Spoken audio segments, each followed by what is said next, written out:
इसलिए सब आदमी मेडिटेशन सीखिए, ध्यान सीखिए। सब आदमी क्या सीखिए? बोले सब मेडिटेशन, ध्यान सीखिए। ध्यान का विधि श्रीमद् भागवत पुराण में बड़ा अच्छा तरीका से बताया गया। निवेदन कर रहा था कि ध्यान का जो विधि है श्रीमद् भागवत पुराण में कैसे बताया है, उसको आप लोग भी सुन लीजिए।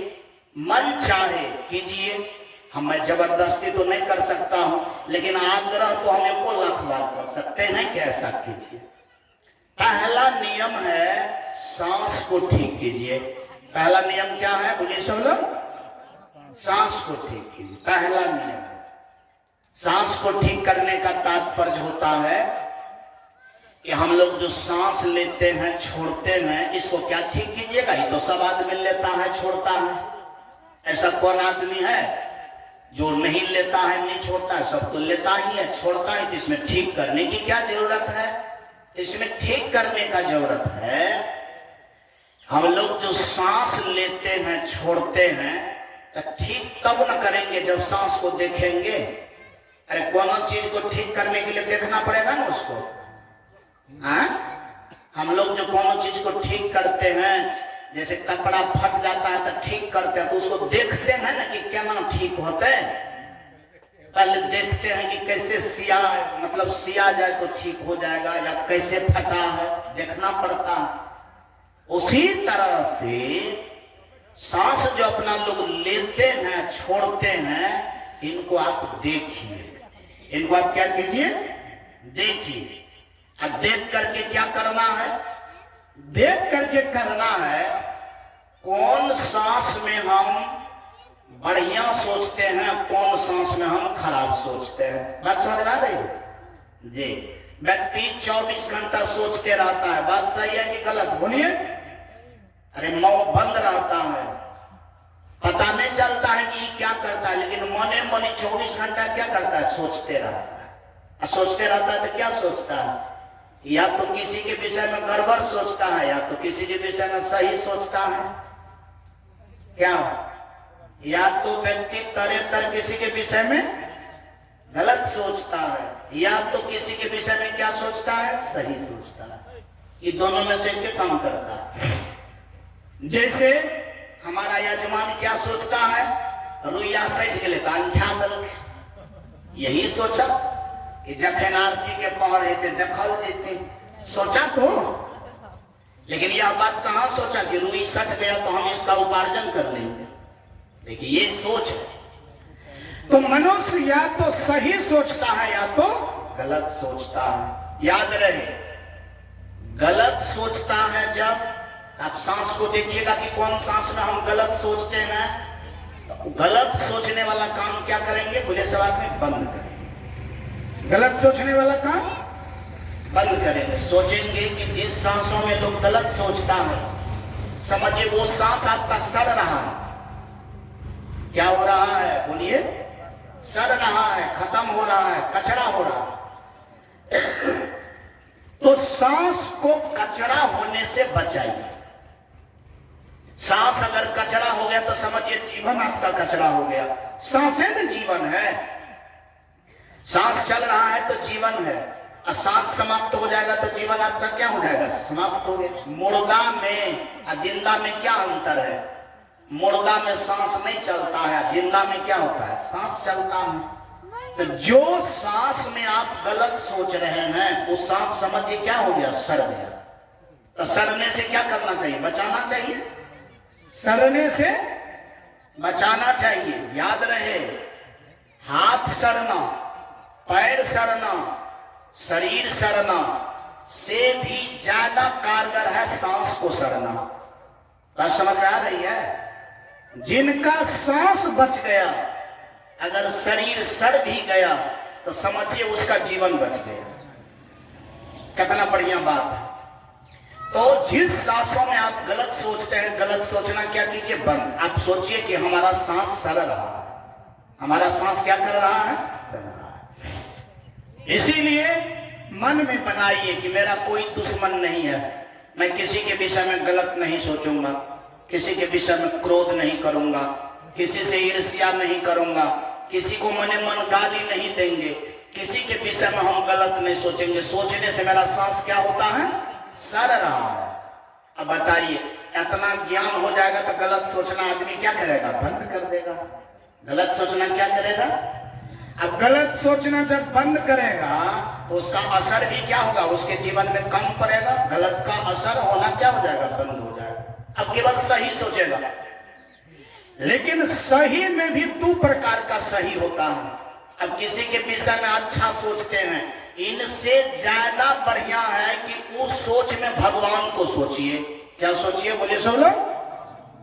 मतलब दुनिया के विषय में जो अच्छा सोचते हैं, यानी उस जगह पर भगवान को सोचिए, तब क्या हो जाएगा, सांस ठीक हो जाएगा। बिल्कुल बिल्कुल आपका सांस एक नंबर हो जाएगा।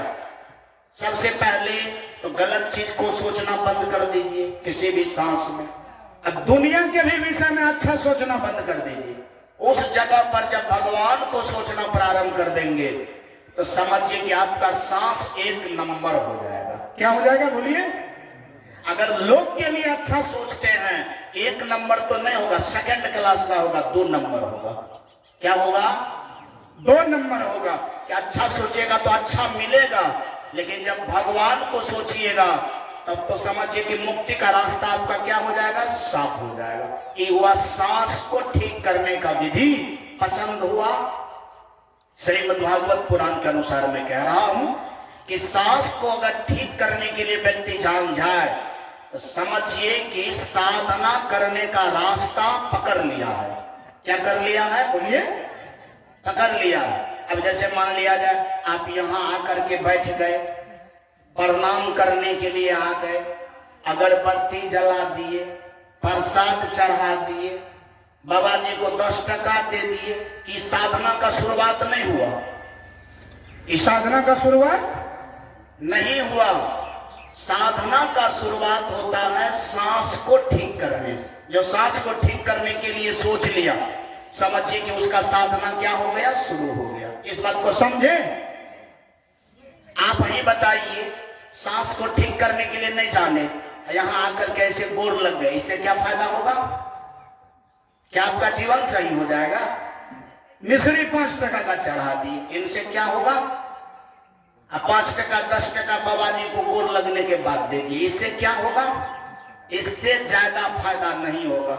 फायदा होगा ध्यान भजन की शुरुआत। अगर करना चाहते हैं तो सांस को क्या करना है, मुझे साथ में ठीक करना है। ये हुआ साधना की शुरुआत। ये क्या हो गया, साधना की शुरुआत। कोई आदमी कहता है ध्यान करने से क्या होता है? अरे अगर ध्यान करने का विधि जान लीजिएगा तो 1 मिनट में आपको फायदा बुझाएगा। क्या बुझाएगा, बोलिए सब लोग। 1 मिनट में, ये नहीं कि 10 दिन में 100 बात में। तुरंत अभी कीजिएगा तो तुरंत लगेगा कि नहीं, हमारा सांस ठीक हो रहा है। वास्तव में हम इस बात को समझ गए, हम अच्छा होने के लिए चल दिए। आपको तुरंत यह फायदा बुझाएगा। यह फायदा लेट सेट से नहीं बुझाता है, लेकिन सही तरीका को जानिए। वह पहला तरीका, सांस को ठीक कीजिए। दूसरा तरीका क्या है?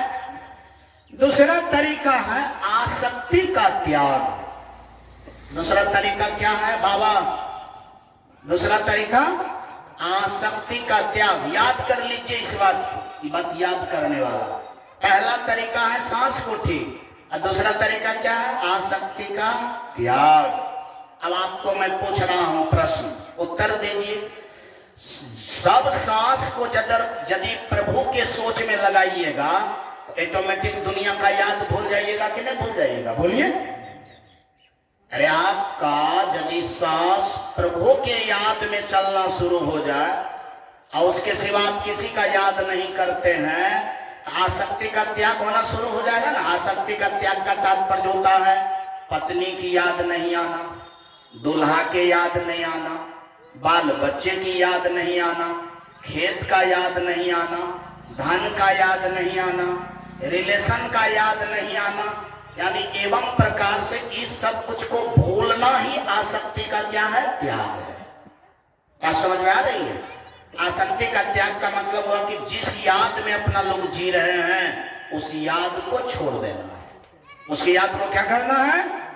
उस याद में केवल प्रभु की याद करना है, तो सांस ठीक होगा तो आसक्ति का भी त्याग होना क्या हो जाएगा? प्रारंभ हो जाएगा। क्या हो जाएगा? बोले सो लोग, प्रारंभ हो जाएगा। यानी आपका जीवन संसार से खाली होना शुरू हो जाएगा। क्या होना शुरू हो जाएगा? जैसे कुत्ता को चिल्लर फट जाता है देह में, तो चिल्लर जब निकल जाता है तो कुत्ता को शांति मिलता है कि नहीं मिलता है? बोले चलो, अपना लोक के अंदर में जितनी याद है समझिए सब चमोकन है, सब क्या है? बोले चलो, वो सब आपको चूस रहा है। ऐसा कोई याद नहीं है जो आपको चूसता नहीं है, सब लेने वाला है। सब क्या है? बोले सब लोग, जिनका जिनका आप याद करते हैं, जिनको जिनको आप पकड़ करके रखते हैं, वो सब आपको चिल्लर के तरह, चमोकन के तरह चूस रहा है और आपको क्या कर रहा है? सुख शांति से वंचित कर रहा है, यानी आपके जीवन को बेचैन कर रहा है। देखिएगा, आदमी को पूछेगा कि कौन चीज का चिंता है, काहे दुखी है, आदमी बोलेगा कि कहो हमारा बेटा की याद सता रहा है, कोई कहेगा हमको कन्या की याद सता रहा है, कोई आदमी कहेगा दूल्हा की याद सता रहा है। सताने का मतलब जैसे एक कुत्ता को चिल्लर सताता है, चमोकन सताता है, अपना लोग को भी वो चमोकन लग गया है, सता रहा है। आसक्ति का त्याग, प्रभु की याद, यह दूसरा सोपान। ये कौन सा सोपान है? दूसरा सोपान, आसक्ति का त्याग। याद हुआ? पहला क्या है? सांस का ठीक करना। दूसरा क्या है? आसक्ति का त्याग। तीसरा है कि जब आपका मन बिल्कुल प्रभु का याद करेगा, आसक्ति का त्याग होगा, इंद्रिय पर विजय प्राप्त करना शुरू हो जाएगा। यानी इंद्रिय पर विजय आप प्राप्त करने के लायक हो जाइएगा।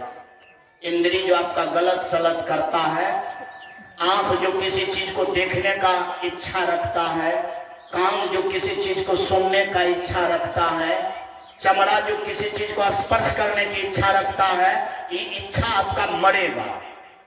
इच्छा आपका क्या होगा? मरेगा। और ज्यो ज्यो इच्छा मरेगा तो इंद्रिय पर विजय प्राप्त होगा। इंद्रिय पर क्या होगा? विजय प्राप्त होगा। मतलब शरीर आपको काबू में रहेगा, आपके अंदर रहेगा। अभी अपना लोग का शरीर अपना लोग के अंदर नहीं है, अभी अपना लोग का शरीर अपना लोग के अंदर नहीं है, अपना लोग का आंख अपना लोग के अंदर नहीं है, अपना लोग का मन भी अपना लोग के अंदर नहीं है, अपना लोग का कान भी अपना लोग के अंदर नहीं है।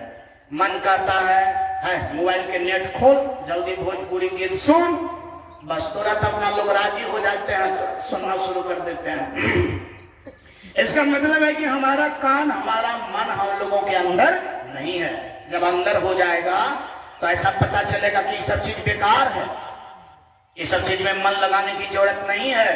प्रभु की याद में आसक्ति का क्या करेंगे? त्याग करेंगे। नहीं, ये दूसरा पहलू। और यह पहलू होते ही इंद्रिय पर विजय प्राप्त होगा।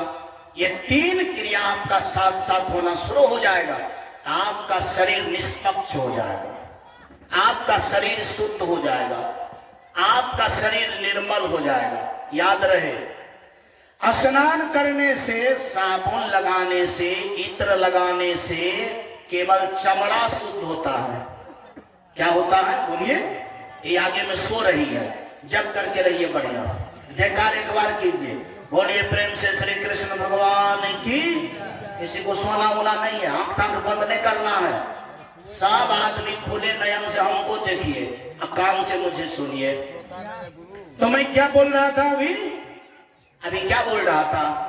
यानी यह तीन साधन जब आपको प्राप्त हो जाएगा, इंद्रिय पर विजय, आसक्ति का त्याग, सांस का ठीक, तो इससे शरीर आपका क्या हो जाएगा? निर्मल हो जाएगा। जैसे पानी से स्नान करते हैं, साबुन लगाते हैं, इत्र लगाते हैं, इनसे केवल चमड़ा साफ होता है। इनसे केवल क्या होता है? चमड़ा साफ होता है। इससे शरीर निर्मल नहीं होता है। शरीर निर्मल होता है ध्यान करने से। शरीर निर्मल होता है ध्यान करने से। ध्यान कैसे करेंगे? आंख बंद करके एक क्रिया करेंगे। आंख बंद करके सबसे पहले सांस ठीक करेंगे, दूसरा बार में आसक्ति का त्याग करेंगे, तीसरा बार में इंद्री पर देखेंगे कि मेरा विजय प्राप्त हो रहा है कि नहीं। इतना करते ही आपका शरीर स्वच्छ हो जाएगा। आपका शरीर क्या हो जाएगा? स्वच्छ, पवित्र, निर्मल। इसी बात को किसी ने बड़ा सुंदर कहा है, ज्यों मन निर्मल भया, ज्यों मन निर्मल भया, जैसे गंगा नीर, अब पाछे पाछे भरी फिरे, कहत कबीर कबीर। आज जो मन, जो ही तन आपका निर्मल हो जाएगा, भगवान आपके पीछा पीछा चलना क्या हो जाएगा? शुरू हो जाएगा। आप ही को खोजेगा, तब भगवान को आपको खोजने की जरूरत नहीं है। भगवान आप ही को खोजेगा।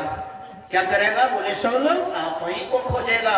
इसके लिए मैं थोड़ा सीढ़ी नुमा बना देता हूं, बड़ा अच्छा होगा। देखिएगा, रामचरितमानस में एक सबरी नाम की भक्तिनी हुई। कौन नाम की भक्तिनी हुई? सबरी नाम। सबरी 24 घंटा में 24 घंटा भगवान का याद करते रहते थे। बस समझ में आ रही है? आपसे रास्ता देखते रहते थे कि भगवान किस तरह से आएगा, किस होकर के आएगा। मुख से केवल बोलते थे राम राम राम, जिह्वा से टेस्ट करके फल फूल को रखते थे कि भगवान आएंगे ना तो बढ़िया फल खिलाएंगे। बस समझ में आ रही है? केस से हर बार रास्ते को साफ करती रहती थी कि भगवान जिस रास्ते से आए उनको कांटा नहीं करे, उनको किसी भी प्रकार का दिक्कत नहीं हो जाए। एवं प्रकार से शरीर के सभी अंग से, मन से, भावना से किसके याद में लगे रहते थे? बोले सब आदमी भगवान के याद में, जिसके द्वारा उसका तन क्या हो गया? निर्मल हो गया। मन क्या हो गया? निर्मल हो गया। सबरी को खोजने की जरूरत नहीं पड़ा, भगवान खोजते खोजते अपने आ गया। भगवान खोजते खोजते क्या हो गया? अपने आ गया। मतलब ये ध्यान का विधि श्रीमद् भागवत पुराण में बताया है। वास्तव में मुझे विश्वास है कि अगर श्रीमद् भागवत पुराण के अनुसार व्यक्ति ध्यान करे तो भगवान को पा लेगा। भगवान को क्या करेगा? बोले सब लोग, पा लेगा। क्योंकि भगवान के विषय में कहा गया है श्रीमद् भागवत पुराण के द्वारा, सच्चिदानंद रूपाय, मतलब भगवान का रूप है सत्य, चित्त, आनंद, यही भगवान का रूप है। और जो व्यक्ति इतना चीज को कर लेगा उसका चित्त शुद्ध हो जाएगा। होगा कि नहीं? उसका चित्त सत्य हो जाएगा और उस सत्य का आनंद उसको घटे में मिलना शुरू हो जाएगा, तो उसको सच्चिदानंद मिल जाएगा। उसको सच्चिदानंद क्या होगा? मिल जाएगा। इसलिए ध्यान से इस बात को भी सीखिए और ज्ञान से भगवान को भी पकड़ लीजिए। ध्यान का विधि और भगवान का ज्ञान जब दोनों तालमेल खा जाता है तो समझिए आप एक साधक हो गए। आप क्या हो गए? बोले सब लोग, साधक हो गए। ये साधना करने के लिए आपको कौन सा वन में जाना पड़ेगा? बद्री वन में। कौन सा वन में जाना पड़ेगा? बाबा बाजते बद्री वन में। बद्री वन का मतलब हुआ शरीर। बद्री वन का मतलब क्या हुआ? अरे बद्री का मतलब होता है बदन, यानी बदन रूपी शरीर में आपको प्रवेश करना पड़ेगा ये काम करने के लिए। ये काम आपको शरीर से बाहर होगा? बोलिए सब लोग, यारा खाता में थोड़े होगा। ये आम वाला जंगल में, सखवा वाला जंगल में ये बात संभव नहीं। ये संभव है बद्री वन में, यानी शरीर रूपी वन में यह संभव है। इसलिए आज से अपना लोग बद्री वन को तो पा लिए हैं। अरे भाई बद्री वन तो सबके पास है ना, जिनके पास शरीर है समझिए सबके पास क्या है? बद्री वन।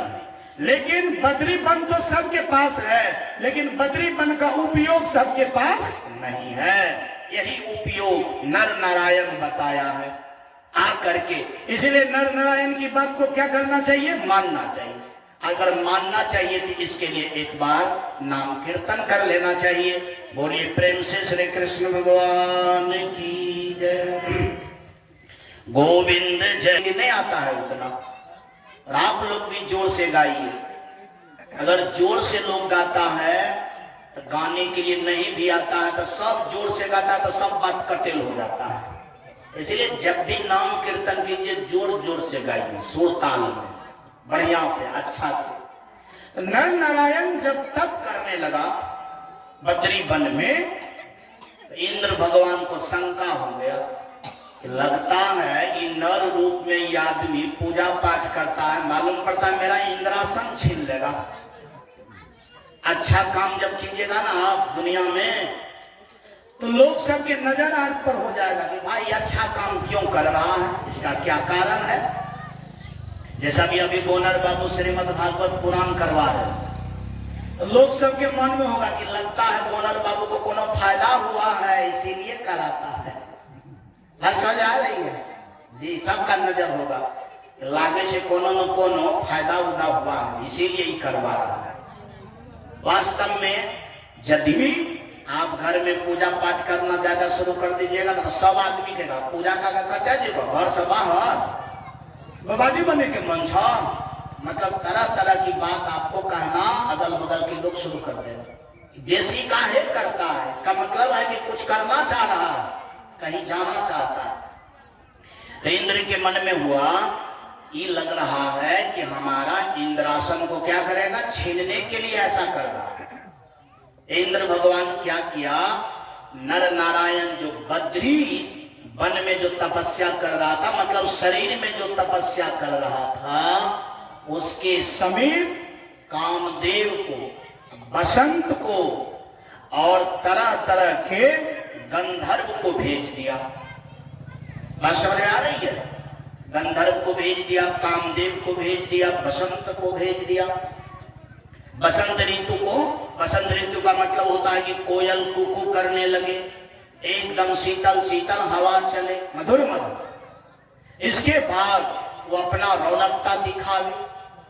गंधर्व का तात्पर्य होता है यानी अच्छी से अच्छी नारियां लोग, मतलब कहने का तात्पर्य आए चारों बगल नाच कर रही है। कामदेव विषय वासना को लेकर के आए कि कम से कम यह जो तपस्या कर रहा है, यह जो सुख शांति को पाने का जो यही रास्ता को अपना ले कि भंग हो जाए, ताकि साधारण रह जाए, यानी बड़ा नहीं हो पावे। इस तरह से जब आया, जब अपना अपना काम किया, न तो कामदेव का असर पड़ा, न तो बसंत का असर पड़ा, और न तो उस पर अप्सरा का असर पड़ा, किसी भी चीज का असर नहीं पड़ा। आप ये बताइए ना, जो सांस को ठीक कर लिया, जो आसक्ति को त्याग कर दिया, और जो इंद्री पर विजय पा लेगा, अब प्रभु पर सूरत रहेगा, उसको कामदेव कुछ बिगाड़ पाएगा? कुछ भी नहीं बिगाड़ पाया, रत्ती भर भी नहीं बिगाड़ पाया। अंत में वो सब लोग परेशान हो गया, और जब परेशान हो गया तब परेशान होकर के प्रार्थना करने लगा, कृपा करके बताइए कि आप कौन हैं कि हम लोग का असर आप पर नहीं पड़ा।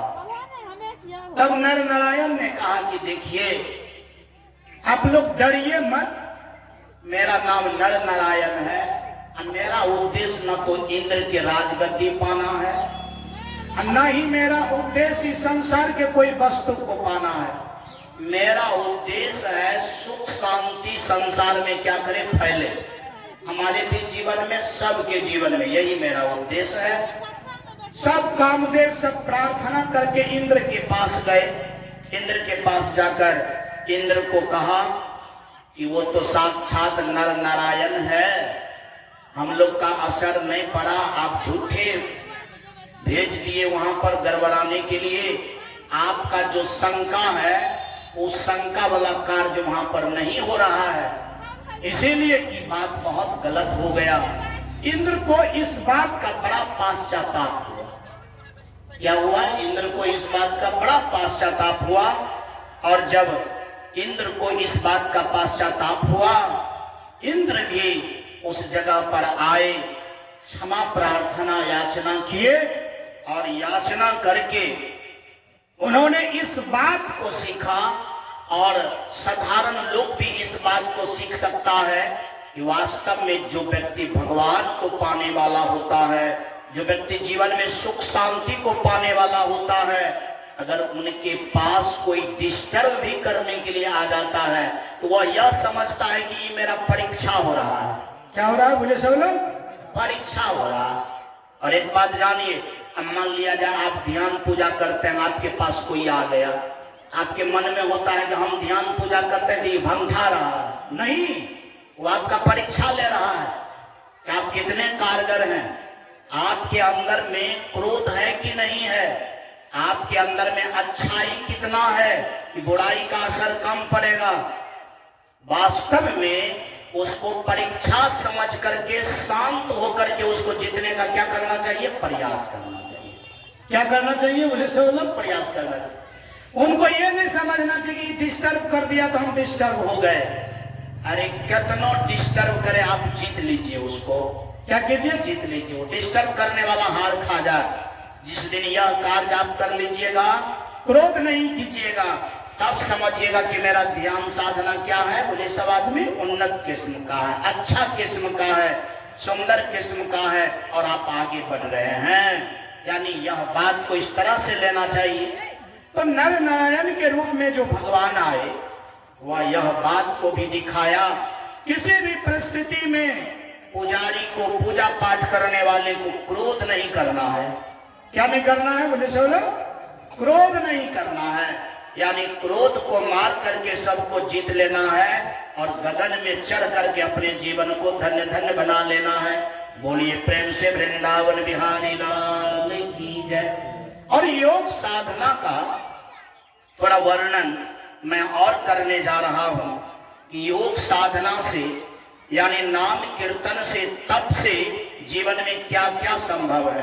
बैठ जाइए बाबा, अभी आराम से बैठिए, थोड़ा बाद में पूजा और सब आगे में आ जाते हैं, सब घेरिए, बाद में पूजा कर लीजिएगा। अभी बैठिए, साइड होइए, जाके बैठिए अभी। हाँ आइए, क्या कह रहा था मैं ये कह रहा था कि ध्यान साधना से जीवन में सब कुछ की प्राप्ति होती है। धन की प्राप्ति अगर करना चाहते हैं, उनमें भी यह बात सुयोग्य होगा। सुंदर शरीर को प्राप्ति करना चाहते हैं, यानी उसमें भी यह क्या है? सुखदायी है। बढ़िया वंश को पाना चाहते हैं, परिवार को पाना चाहते हैं, उनमें भी यह क्या है? सुखदायी है जी। मोक्ष को पाना चाहते हैं, अर्थ को पाना चाहते हैं, जो चीज पाना चाहते हैं, ध्यान भजन से सब कुछ पाया जा सकता है।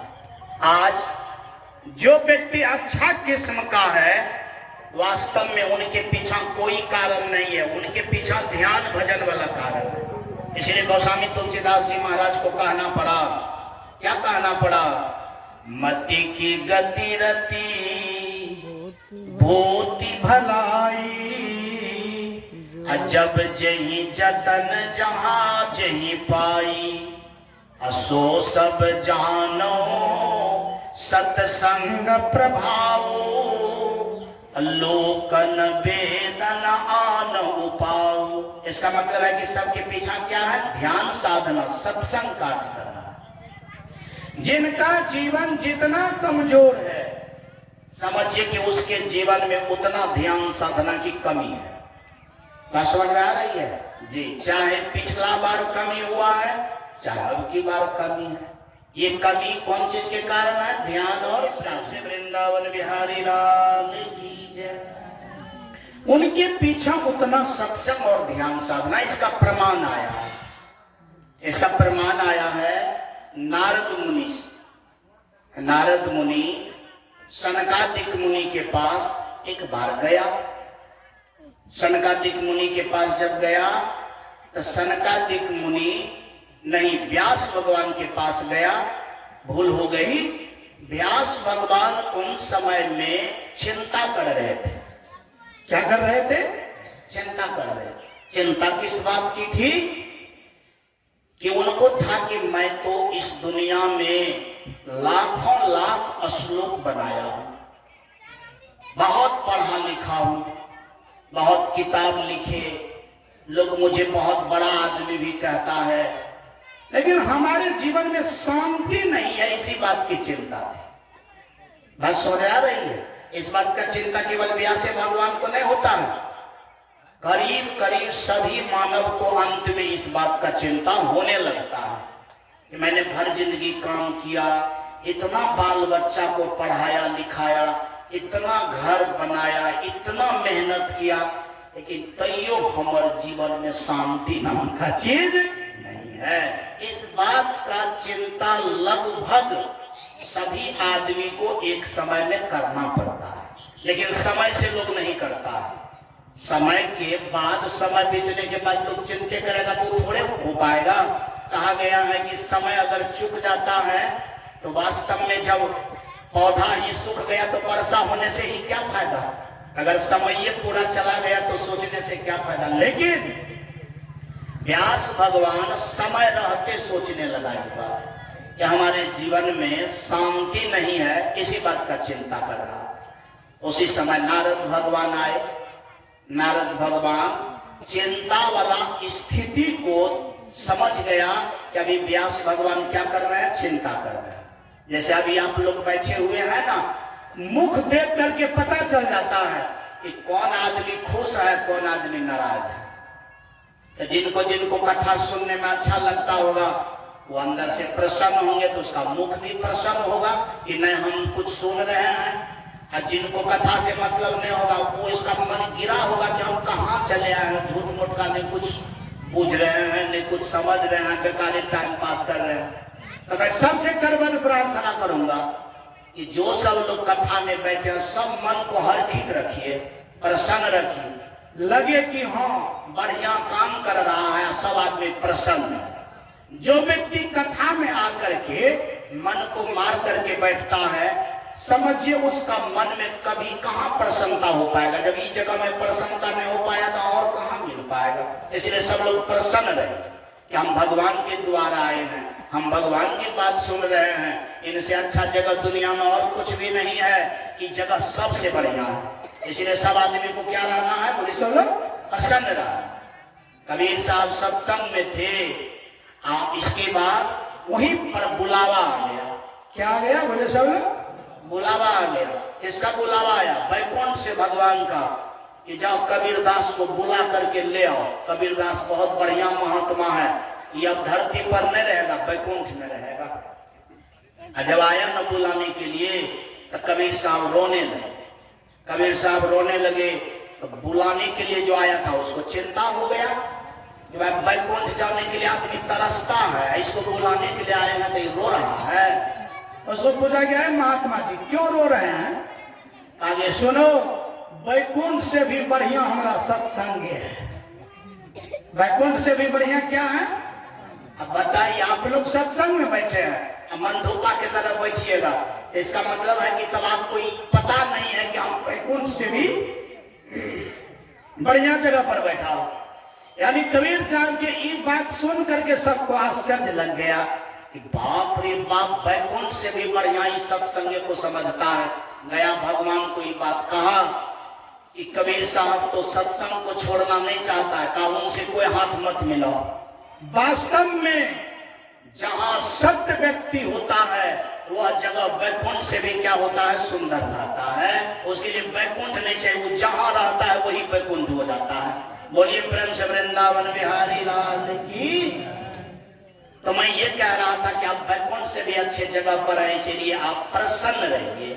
आप क्या रहिए, प्रसन्न रहिए। मैं सुना क्या रहा था आप लोग को, क्या सुना रहा था, बोलिए। आप लोग को मैं सुना रहा था कि एक बार नारद भगवान व्यास के पास गए, वो चिंतित था। पूछा कि आप चिंतित क्यों हैं? व्यास भगवान बोला कि चिंता इसीलिए मुझे है कि काम तो मैं बहुत किया लेकिन मुझे शांति नहीं मिली। तो नारद भगवान यही बोला कि देखिए, शांति जो आपको नहीं मिल रही है इसका कारण है कि आपके जीवन में न तो नाम कीर्तन है और न तो तपस्या है, न तो ध्यान। ये सब चीज का कमी है। खाली आप पढ़ने में टाइम को बर्बाद कर दिए, खाली आप श्लोक लिखने में टाइम को बर्बाद कर दिए, किताब लिखने में टाइम को बर्बाद कर दिए। इसी चक्कर में आपका समय चला गया। ध्यान साधना आपने नहीं किया, नाम कीर्तन नहीं किया, इसीलिए आपके जीवन में शांति नहीं। ये बात जब सुना तो उनको भी पता चला बात तो करीब करीब ठीक ठाक है, लेकिन ये जो महात्मा जी बोल रहा है कि प्रमाण के साथ बोलेगा तब न मानेंगे। आप लोग भी किसी की बात को तब मानिए जब प्रमाण के साथ बोला जाता है। जिसमें प्रमाण नहीं है उस बात को मान लेने में ठीक बात नहीं है। तो नारद भगवान प्रमाण दिया। नारद भगवान प्रमाण इस बात से दिया, उन्होंने कहा कि देखो, मैं पूर्व जन्म में मैं एक दासी का पुत्र था।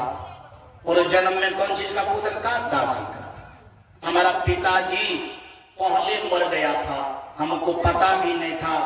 हमारी माँ मुझे पाले पोसे, लेकिन हमारी माँ के पास में उतना रुपया पैसा या धन संपत्ति अन्न नहीं था कि बच्चे को पाल सके। तो मेरी माँ ने क्या किया, एक दिन एक महात्मा के पास गई। महात्मा के पास जाकर के महात्मा से कहा कि महात्मा जी, हमारे पास में अन्न नहीं है खाने को और कोई व्यवस्था नहीं है, इसीलिए मेरा बच्चा को समय से भोजन नहीं मिलता है। बाबा महाराज, हमारा बेटा को आप अपने यहाँ रख लीजिए, खिलाइएगा, काम करवाइएगा, कम से कम पाला चले जाए, पोसा चला जाए। अब बड़ा जब हो जाएगा ना तब मुझे दे दीजिएगा यार। बाबा महाराज वह दासी के बात को सुन करके गर्वित हो गया। अरे बाबा महाराज के पास तो दया होता ही है ना, तो गर्वित हो गया। कहा दे दो मुझे बेटा, दे दिया। तो मठ मंदिर में तो खाने पीने का तो कमी रहता नहीं है, अपना खाने पीने लगा। अब बाबा के ही साथ में फूल तोड़ करके लाना, थोड़ा सा तांबा वाला लोटा मोल देना, थोड़ा कमंडल में पानी ले आना, यही सब काम करता था। बाबा के साथ में भजन करता था। बाबा के साथ में क्या करता था? भजन। अब छोटे से जब बाबा के पास रहा तो भजन करने के लिए अच्छा सीख लिया, नाम कीर्तन गाने के लिए सीख लिया, ध्यान पूजा करने के लिए सीख लिया, तो उसको मन लग गया। तो एक दिन बाबा को कहा कि बाबा महाराज, हमको बाबाजी बना दीजिए, हम बाबाजी बनेंगे। तो बाबा महाराज उनसे कहा कि सुनो, तुम बाबाजी मत बनो, तुम्हारी माँ मुझे पालने पोसने के लिए दिया है, बाबाजी बनाने के लिए नहीं दिया है। तुमको पिताजी नहीं है, तुम्हारी माँ अकेली है, बूढ़ी है, गरीब है, तुम बड़ा बन जाओ, इसके बाद कमाना धमाना, माँ का सेवा करना। ये महात्मा जी उपदेश दिया।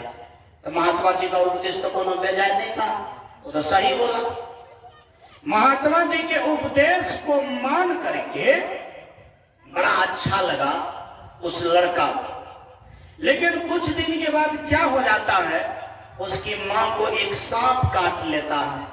सांप काटने के बाद उसकी माँ क्या होता है? मर जाती है। जब माँ मर गई तब वह बच्चा बोला, जो नारद भगवान का पूर्व जन्म था, कि बाबा महाराज, जिस माँ के कारण आप मुझे बाबाजी बनने के लिए नहीं देते थे, अब तो माँ भी मर गई, अब हमको बाबाजी बना लीजिए, क्या दिक्कत है? तब बाबा महाराज बोले, सुनो, दिक्कत तो नहीं है, लेकिन एक दिक्कत है कि अभी तुम छोटा उम्र का है, बाबाजी बनना कोनो सस्ता कार्य नहीं है। महात्मा बनना सबसे बड़ा कार्य है। इसके लिए थोड़ा सा और तुम बड़ा हो जाओ, परिपक्व हो जाना ना, तब तुमको हम क्या करेंगे? महात्मा बना देंगे। अब उसी आशा में वो रह गया। तब तक में गुरु महाराज भी उसका क्या हो गया? मर गया। अब गुरु महाराज मर गया, माँ भी मर गई, तो उसको मठ में अच्छा नहीं लगा। मठ को छोड़ करके कहां चला गया? जंगल चला गया। जंगल में एक बरगद के पेड़ के पास में ध्यान करने लगा। ध्यान जब करने लगा तो प्रभु का आकाशवाणी हुआ कि देखो, तुम 3 दिन के बाद मर जाओगे, तुम पर बिजली गिरेगा, अब तुम ध्यान करते करते मर जाओगे। इस जन्म का तुमको ख्याल रहेगा, अगला जन्म में तुम ब्रह्मा का पुत्र बनेगा, नाम तुम्हारा नारद होगा और उच्च कुल में तुम्हारा वास होगा, तीनों लोक जहान तुमको जानेगा। बोलिए प्रेम से वृंदावन बिहारी लाल की जय। ठीक 3 दिन के बाद बरगद के पेड़ के ही पास पर हम ध्यान साधना कर रहे थे, अचानक बिजली गिरी, हम समाप्त हो गए, मेरा ये देह लीला समाप्त हो गया, इस जन्म में हम ब्रह्मा का पुत्र बने। उसका कारण कुछ और नहीं है, उसका कारण केवल जप तप और ध्यान साधना, और उसी के प्रताप से हम ब्रह्मा का बेटा बन गए। किसका बेटा बन गए? अब ब्रह्मा का बेटा बनना तो सबसे बड़का कुल में जन्म लेना हो गया। इसके बाद मैं नारद के नाम से प्रसिद्ध हूं। अभी देखिए, आपके जैसे व्यक्ति को मैं ज्ञान देने के लिए आ गया। ये महिमा कोई और चीज का नहीं है, ये नाम और ध्यान साधना का महिमा है। आप ही बताइए, नारद जैसा शकल मिल जाए तो कोनो बेजाय बाजू ना? अरे नारद जैसा शकल मिल जाए तो कोनो बेजाय है? नारद जैसा ज्ञान हो जाए तो कोई बेजाय है? नारद जैसा वंश मिल जाए तो कोई बेजाय है? नारद जैसा प्रतिष्ठा पद प्राप्त हो जाए तो कोई बेजाय है? कोई बेजाय नहीं है। जब कोई बेजाय नहीं है, ये भी तो जानेंगे कि आखिर इसको पाने का साधन क्या है? ध्यान साधना। याद रहे, आप कितनों कमा करके सोचिएगा कि हम बड़ा हो जाएंगे, तो कमाते कमाते आप परेशान हो जाइएगा, लेकिन वो परेशानी का फल आपको नहीं मिल पाएगा। कोई आदमी 2 मंजिल का मकान बनाता है और कोई आदमी 5 मंजिल मकान में जन्म लेता है। क्या लेता है बोलिए सब? कोई आदमी 2 मंजिल का मकान बनाता है आधा उम्र में, 60 साल की उम्र में, 50 साल की उम्र में बनाता ही है, लेकिन कोई आदमी 10 मंजिल के मकान में जन्म लेता है। सुख ज्यादा किसको मिलेगा बोलिए? कहाँ बातें चलो बात हो ना। 10 मंजिल के मकान में जिसका जन्म होगा, वो तो जन्मे से उनका सुख भोगेगा। भोगेगा कि नहीं भोगेगा? आज जो आदमी 50-60 साल में 2 मंजिल का मकान बनेगा, वो तो आदमी करते करते परेशान हो जाएगा। क्या हो जाएगा बोले सर? करते करते परेशान हो जाएगा।